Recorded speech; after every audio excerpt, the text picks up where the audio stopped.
না ঘটে। আপনার সকলে এই বিষয়টা একটু ভালো করে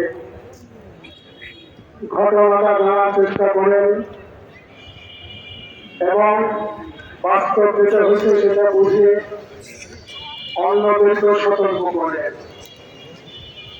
যেটা প্রচার করে তবলিগের দুই গ্রুপ হচ্ছে, এখন থেকে তবলিগের কোনো গ্রুপ নাই, তবলিগের একটাই। এখানে কিছু খুনি তবলিগের পরিচয় দিতেছে, এখানে কিছু সন্ত্রাসী দাদা তারা তবলিগের পরিচয় দেয় এই সাদিয়ানি বাহিনী। সুতরাং এখন থেকে আমাদের সকলের কাছে এই বিষয় যেন পরিষ্কার থাকে, সকলের যেন সকলের কাছে বলতে পারি যে তবলিগ বড় গ্রুপের নাই, তবলিগ তফসিলের মধ্যে আছে এক গ্রুপ সাদিয়ানি নামে, তারা খুনি গ্রুপ, তারা খুনি দল, তারা সন্ত্রাসী দল, ডাকাত দল। রাত্রেবেলা ৩টার সময় অস্ত্র শস্ত্র নিয়ে তবলিগের লোক যায়। পৃথিবীর কোন ইতিহাসে আছে কোন নবী, কোন রাসূল, কোন সাহাবী, কোন আকাবির বন্ধুদের প্রশিক্ষণ এটা এই কাজটা কারা করে? তাহলে এটাকে আমরা আজকে সকল বলতে পারবো না, সকলের কাছে ধারণা দিতে পারবো না। বাংলাদেশের একটা মানুষ তো বাকি না থাকে এই কথাকে সারা করে বুঝতে, যারা রাত্রে বেলায় ৩টার সময় রামদান কাটা নিয়ে অফিসে দিয়ে নির্ভর আমাদের তবলিগী ভাইদের যারা দিন ধরে মাঠ তৈরি করে এখানে সারা বিশ্ব থেকে মুসলমান আছে,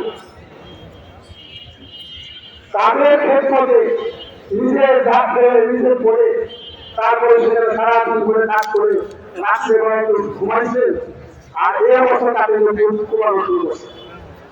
তারা কি অপরাধ করছে ভাই আপনাদের কাছে? তারা কি অপরাধ? আল্লাহ কি কারণে হত্যা করা হয়েছে?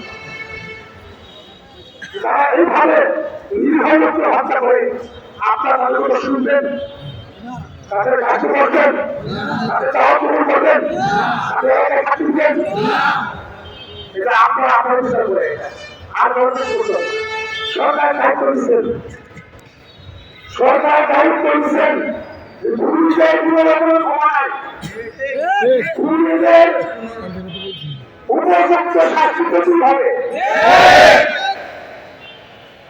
আর আমাদের কাজ আগে দিয়েছিল, এখন আমাদের কাজ টাকা দিলে টাকা দিয়ে চলে গেছে, সম্পদ চলে গেছে, হাতায় গেলে আবার হাতা চলে গেছে, দোকানের মধ্যে যত জিনিসপত্র 2 টাকা বিস্কুট আসলো, লক্ষ টাকা জিনিস আসলো, সব মিলে এসছে।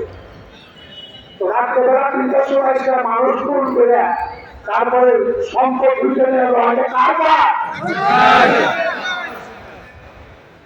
এই কথাটা আমরা আমরা আমাদের এলাকায়, আমাদের পার্শ্ববর্তী এলাকায় সবাইকে আমরা আজকে থেকে যাওয়া একেবারে আমরা সবাইকে বলতে পারি। যারা না বুঝে আগে মনে মানুষ নিয়ে আসে, দেখেন বা ইউটিউব থেকে সরকারের ঘোষণা থেকে সরকারের পদক্ষেপ থেকে তাদের সঙ্গে তুলতে পারে কাজদারি করলো, মিটিং করলে যখন বিচার করতে বলতো আমার দিনের সঙ্গে আমরা করবো, সরকার নিষেধাজ্ঞা সত্য ছিল না, এটা তারা করে বলেন। সুতরাং আমরা এই ব্যাপারে আজকে থেকে 1 নম্বর দায়িত্ব আমাদের করতেছি আমরা সকলকে বুঝো। আজ তো এত কিছু হওয়ার পরেও একজন সব করতেছেন, সেটা আমাদের মসজিদে আলোচনা হয়েছে 2 পক্ষের সংঘর্ষ, এটা 2 পক্ষের সংঘর্ষ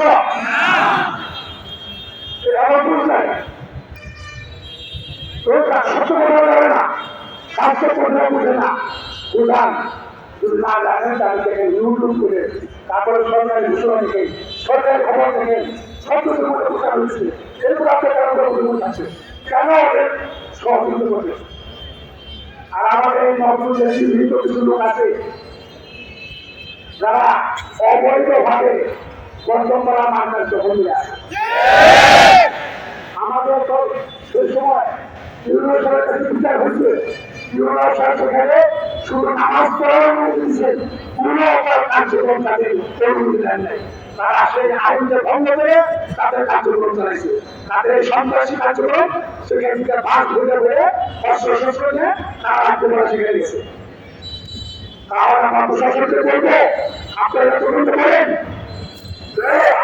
তদন্ত করে আসামি তারা ওই খুনিদের সঙ্গে হাতে হাত দিয়ে এখানে গর্বের সঙ্গে বিচার করে সেই সমস্ত আসামি ধরে, তাহলে আপনারা তাদের লালনের গুণা আপনারা হবে, আপনাদের সহযোগ গুণা হবে, আপনাদের জনগণের পয়সা দিয়ে আপনাদের আসলে জনগণের নিরাপত্তার জন্য, জনগণের নিরাপত্তা আপনারা কাজ করবেন।